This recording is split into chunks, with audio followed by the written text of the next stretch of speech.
Dracula by Bram Stoker. Chapter 19. Jonathan Harker's Journal.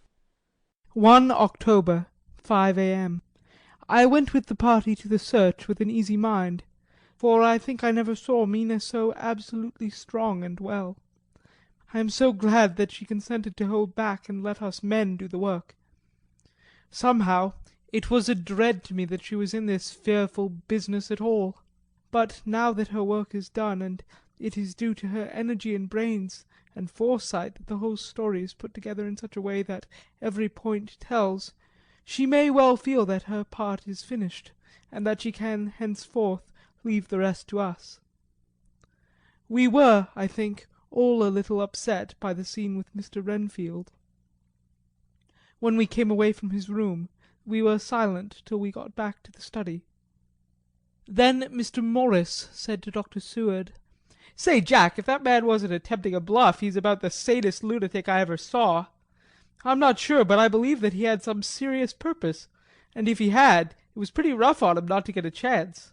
Lord Godalming and I were silent, but Dr. Van Helsing added, "Friend John, you know more lunatics than I do, and I'm glad of it, for I fear that if it had been me to decide, I would, before that last hysterical outburst, have given him free. But we live and learn, and in our present task we must take no chance, as my friend Quincey would say. All is best as they are." Dr. Seward seemed to answer them both in a dreamy kind of way. "I don't know but that I agree with you. If that man had been an ordinary lunatic I would have taken my chance of trusting him, but he seems so mixed up with the Count in an indexy sort of way that I'm afraid of doing anything wrong by helping his fads. I can't forget how he prayed with almost equal fervour for a cat, and then tried to tear my throat out with his teeth. Besides, he called the Count Lord and Master, and he may want to get out to help him in some diabolical way.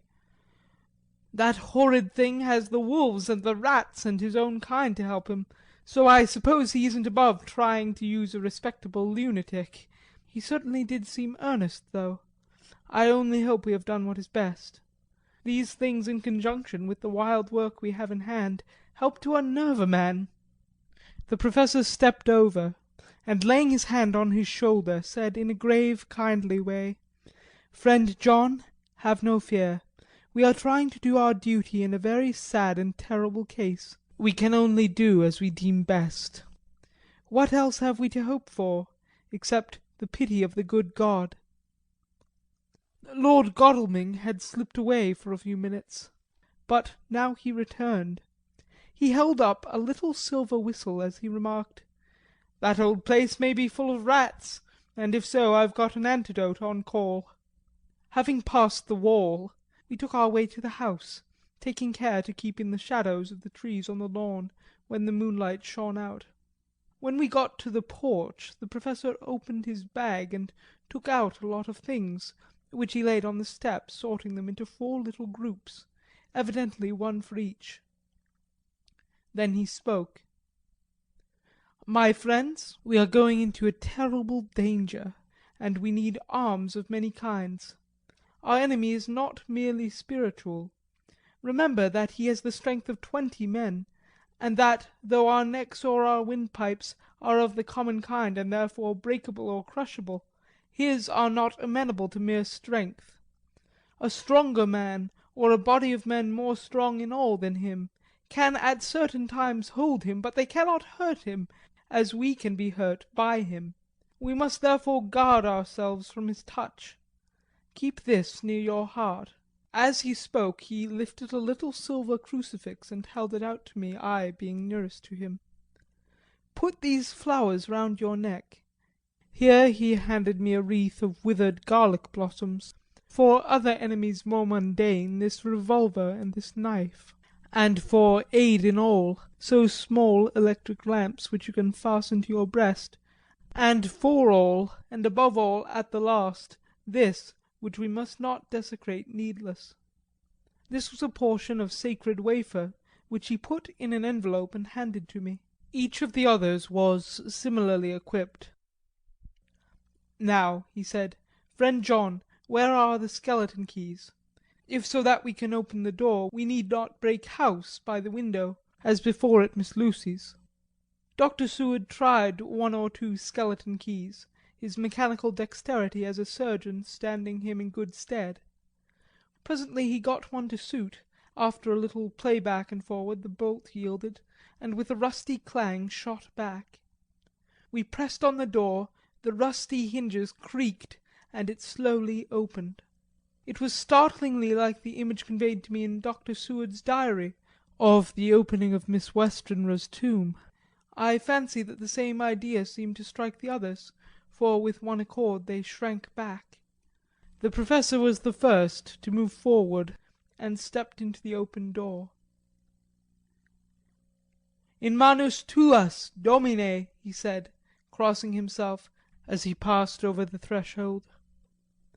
We closed the door behind us, lest when we should have lit our lamps we should possibly attract attention from the road. The Professor carefully tried the lock, lest we might not be able to open it from within should we be in a hurry making our exit. Then we all lit our lamps and proceeded on our search. The light from the tiny lamps fell in all sorts of odd forms, as the rays crossed each other or the opacity of our bodies threw great shadows.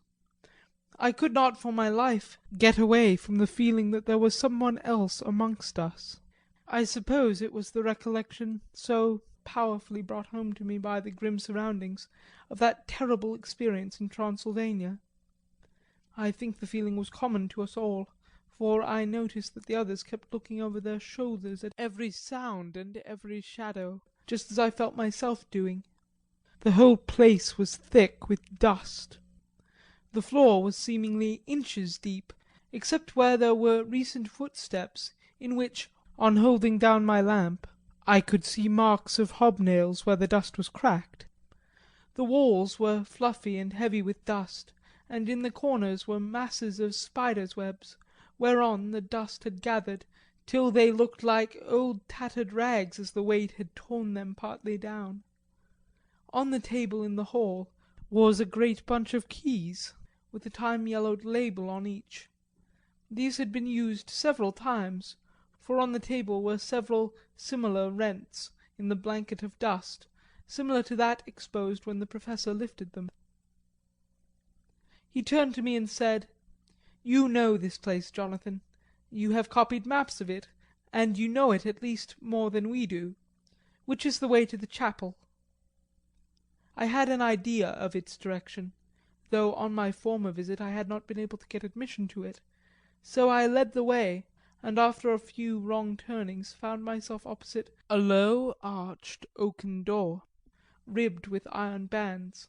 "This is the spot," said the Professor, as he turned his lamp on a small map of the house, copied from the file of my original correspondence regarding the purchase. With a little trouble we found the key on the bunch and opened the door. We were prepared for some unpleasantness, for as we were opening the door a faint malodorous air seemed to exhale through the gaps, but none of us ever expected such an odour as we encountered. None of the others had met the Count at all at close quarters, and when I had seen him he was either in the fasting stage of his existence in his rooms, or, when he was bloated with fresh blood, in a ruined building open to the air. But here the place was small and close, and the long disuse had made the air stagnant and foul. There was an earthy smell, as of some dry miasma, which came through the fouler air. But as to the odour itself, how shall I describe it? It was not alone that it was composed of all the ills of mortality, and with the pungent acrid smell of blood, but it seemed as though corruption had become itself corrupt. Faugh! It sickens me to think of it. Every breath exhaled by that monster seemed to have clung to the place and intensified its loathsomeness. Under ordinary circumstances such a stench would have brought our enterprise to an end, but this was no ordinary case, and the high and terrible purpose in which we were involved gave us a strength which rose above merely physical considerations. After the involuntary shrinking consequent on the first nauseous whiff, we one and all set about our work as though that loathsome place were a garden of roses. We made an accurate examination of the place, the Professor saying as we began, "The first thing is to see how many of the boxes are left. We must then examine every hole and corner and cranny, and see if we cannot get some clue as to what has become of the rest." A glance was sufficient to show how many remained, for the great earth chests were bulky, and there was no mistaking them. There were only 29 left out of the 50. Once I got a fright, for seeing Lord Godalming suddenly turn and look out of the vaulted door into the dark passage beyond, I looked too, and for an instant my heart stood still. Somewhere, looking out from the shadow, I seemed to see the high lights of the Count's evil face, the ridge of the nose, the red eyes, the red lips, the awful pallor. It was only for a moment, for, as Lord Godalming said, I thought I saw a face, but it was only the shadows, and resumed his inquiry. I turned my lamp in the direction and stepped into the passage. There was no sign of anyone, and as there were no corners, no doors, no aperture of any kind, but only the solid walls of the passage, there could be no hiding place even for him. I took it that fear had helped imagination and said nothing. A few minutes later I saw Morris step suddenly back from a corner which he was examining. We all followed his movements with our eyes, for undoubtedly some nervousness was growing on us, and we saw a whole mass of phosphorescence which twinkled like stars. We all instinctively drew back. The whole place was becoming alive with rats. For a moment or two we all stood appalled, all save Lord Godalming, who was seemingly prepared for such an emergency. Rushing over to the great iron-bound oaken door which Dr. Seward had described from the outside, and which I had seen myself, he turned the key in the lock, drew the huge bolts and swung the door open. Then, taking his little silver whistle from his pocket, he blew a low, shrill call.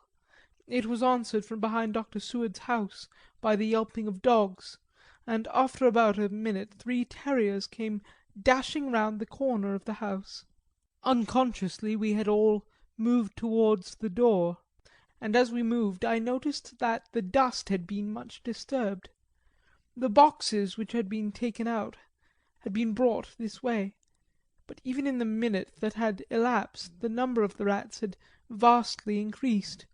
They seemed to swarm over the place all at once, till the lamplight shining on their moving dark bodies and glittering baleful eyes made the place look like a bank of earth set with fireflies.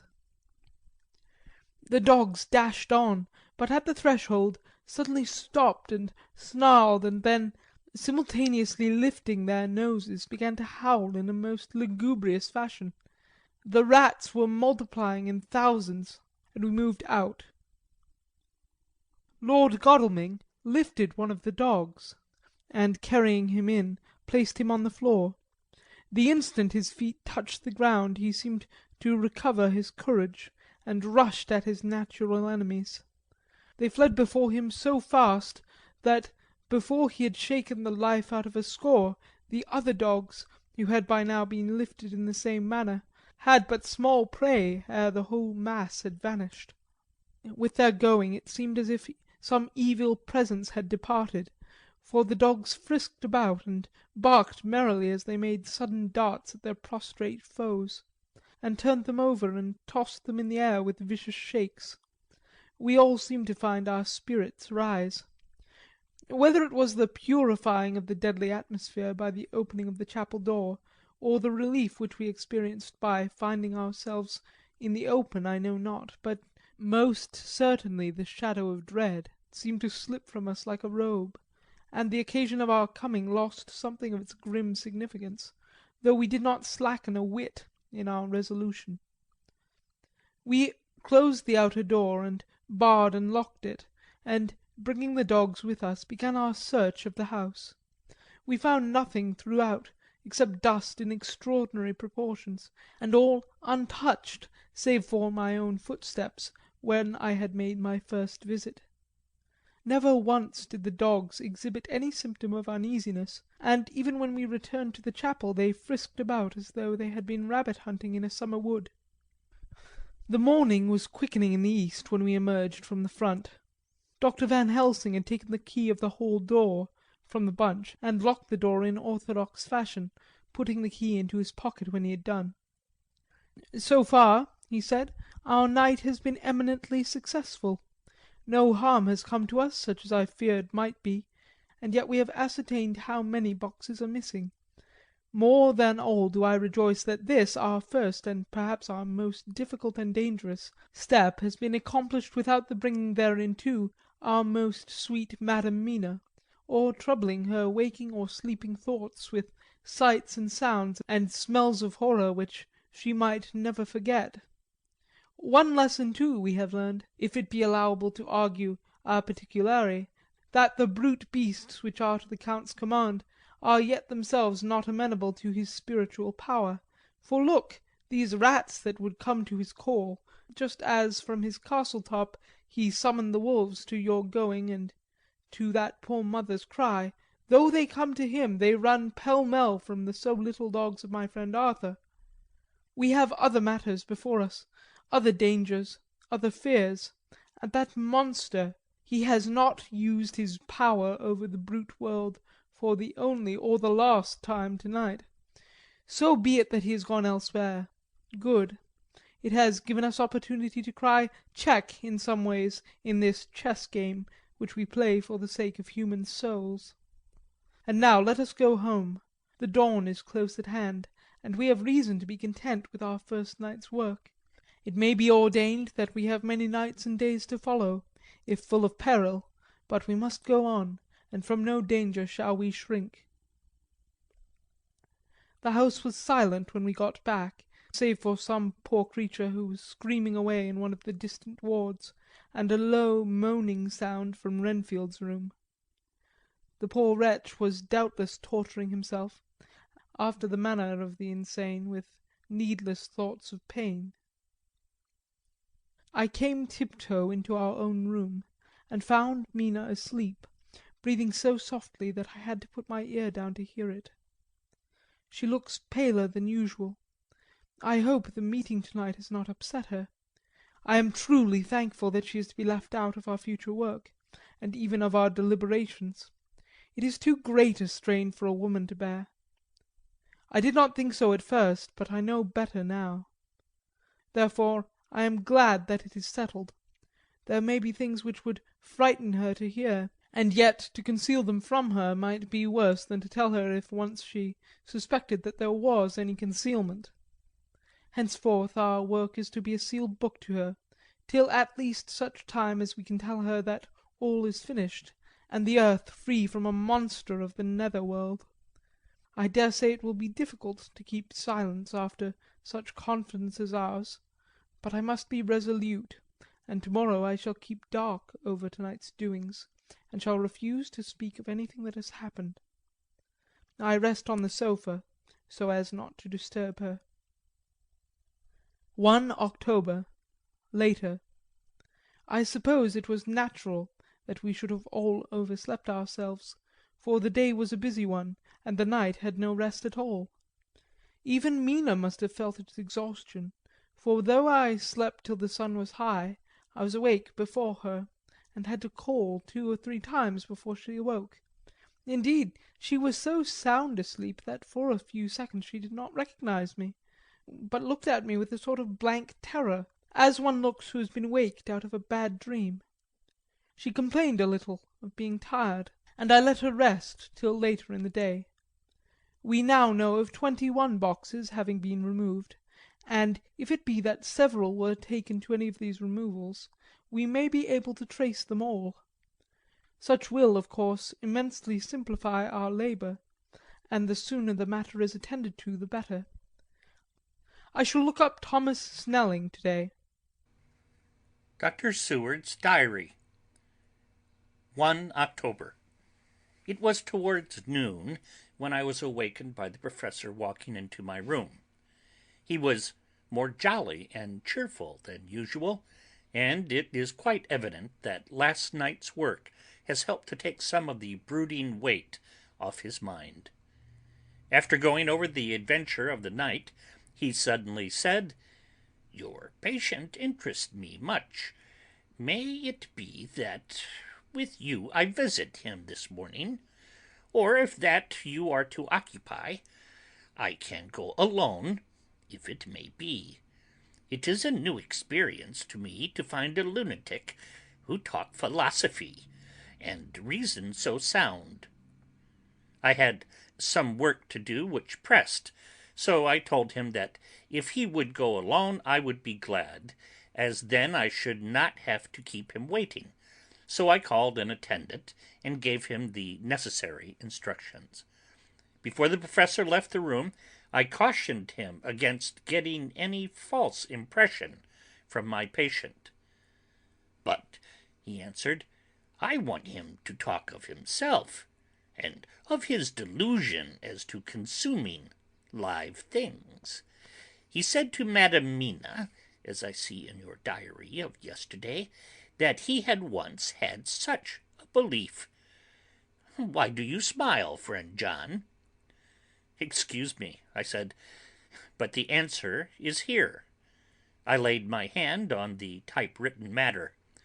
When our sane and learned lunatic made that very statement of how he used to consume life, his mouth was actually nauseous with the flies and spiders which he had eaten just before Mrs. Harker entered the room. Van Helsing smiled in turn. "Good," he said. "Your memory is true, friend John. I should have remembered.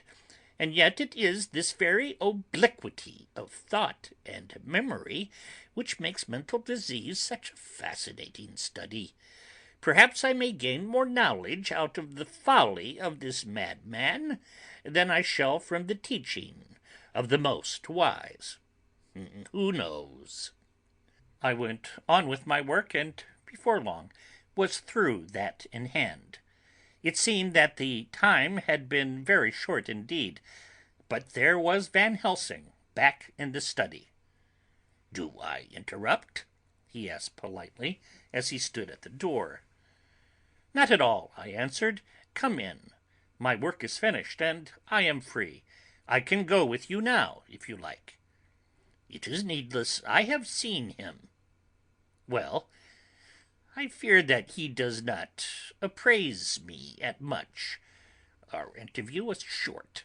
When I entered his room he was sitting on a stool in the centre, with his elbows on his knees, and his face was the picture of sullen discontent.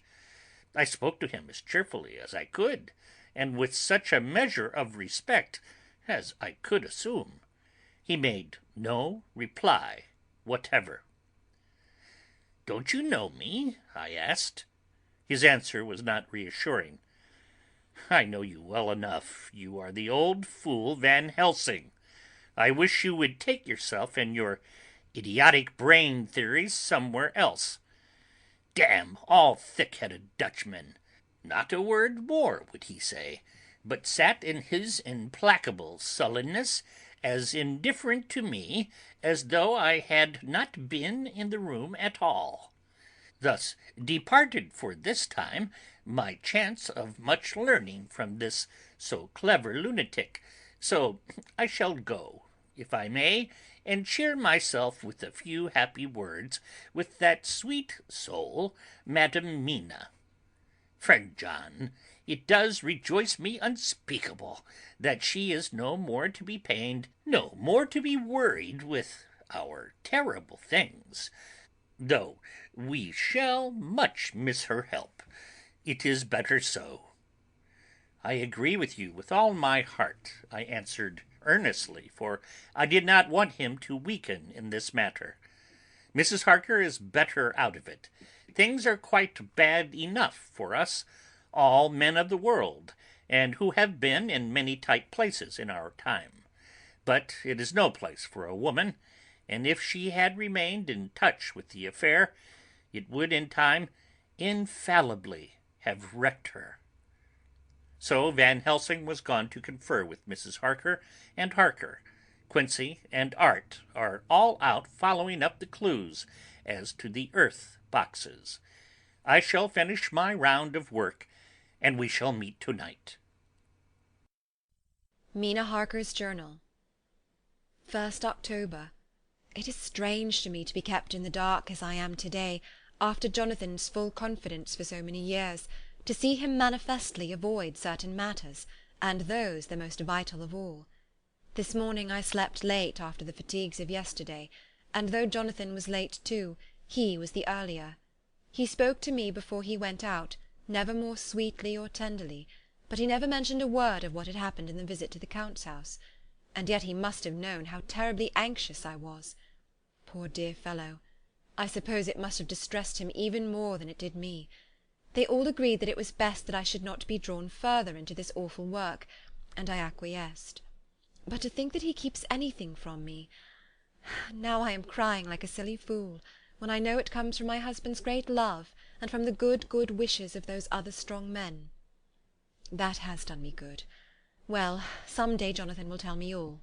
And lest it should ever be that he should think for a moment that I kept anything from him, I still keep my journal as usual. Then, if he has feared of my trust, I shall show it to him, with every thought of my heart put down for his dear eyes to read. I feel strangely sad and low-spirited to-day. I suppose it is the reaction from the terrible excitement. Last night I went to bed when the men had gone, simply because they told me to. I didn't feel sleepy, and I did feel full of devouring anxiety. I kept thinking over everything that has been ever since Jonathan came to see me in London, and it all seems like a horrible tragedy, with fate pressing on relentlessly to some destined end. Everything that one does seems, no matter how right it may be, to bring on the very thing which is most to be deplored. If I hadn't gone to Whitby, perhaps poor dear Lucy would be with us now. She hadn't taken to visiting the churchyard till I came, and if she hadn't come there in the daytime with me she wouldn't have walked in her sleep, and if she hadn't gone there at night in her sleep the monster couldn't have destroyed her as he did.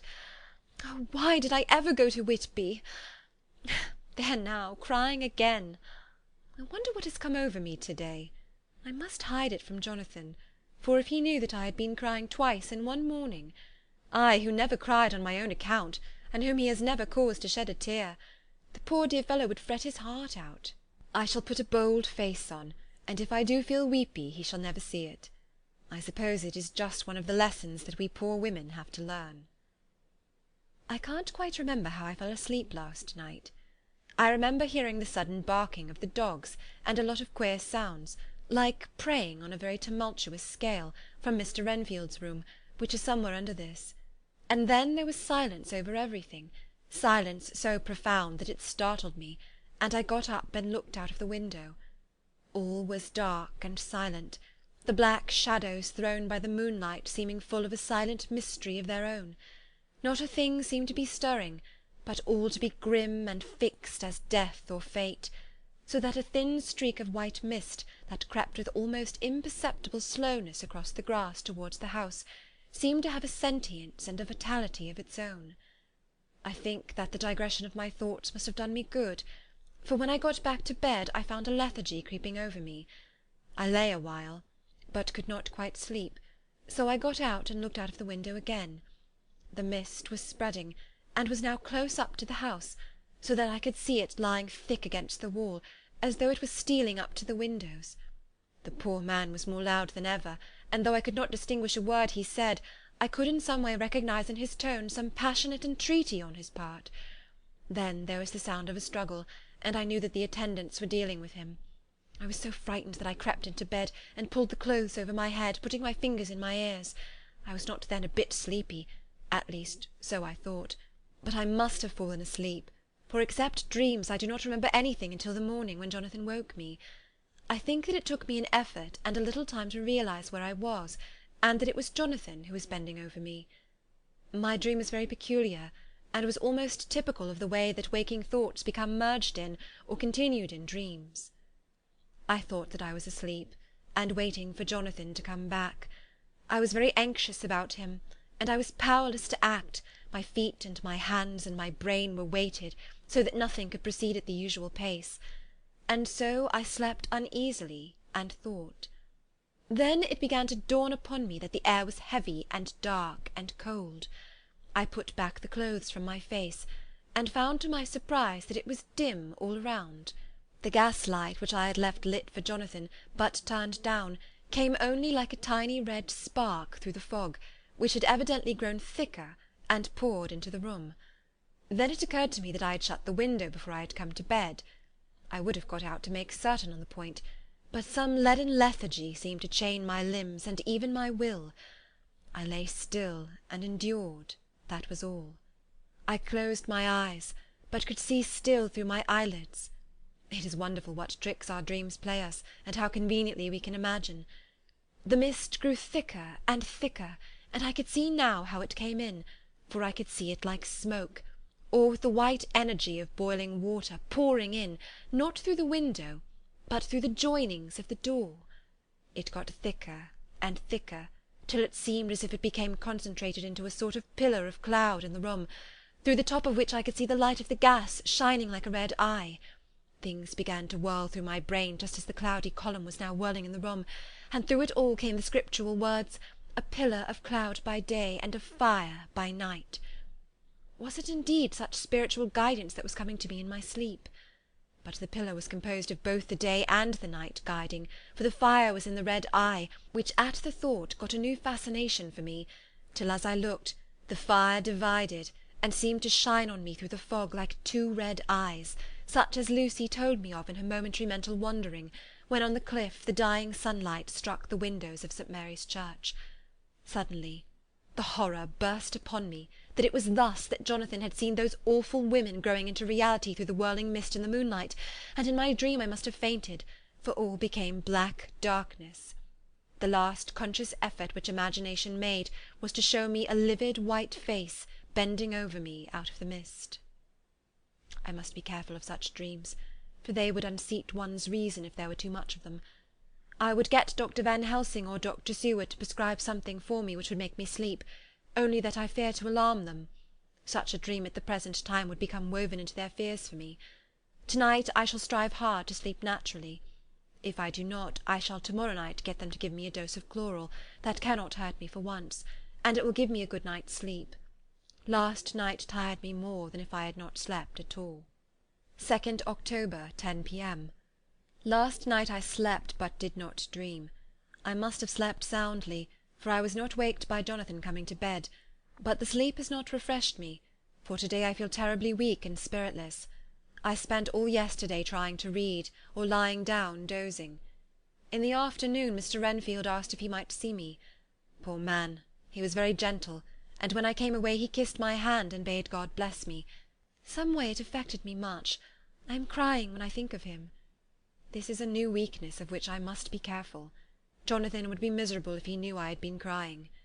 He and the others were out till dinner-time, and they all came in tired. I did what I could to brighten them up, and I suppose that the effort did me good, for I forgot how tired I was. After dinner they sent me to bed, and all went off to smoke together, as they said, but I knew that they wanted to tell each other of what had occurred to each during the day. I could see from Jonathan's manner that he had something important to communicate. I was not so sleepy as I should have been, so before they went I asked Dr. Seward to give me a little opiate of some kind, as I had not slept well the night before. He very kindly made me up a sleeping draught, which he gave to me, telling me that it would do me no harm, as it was very mild. I have taken it, and am waiting for sleep, which still keeps aloof. I hope I have not done wrong, for as sleep begins to flirt with me, a new fear comes, that I may have been foolish in thus depriving myself of the power of waking. I might want it. Here comes sleep. Good night. End of chapter 19.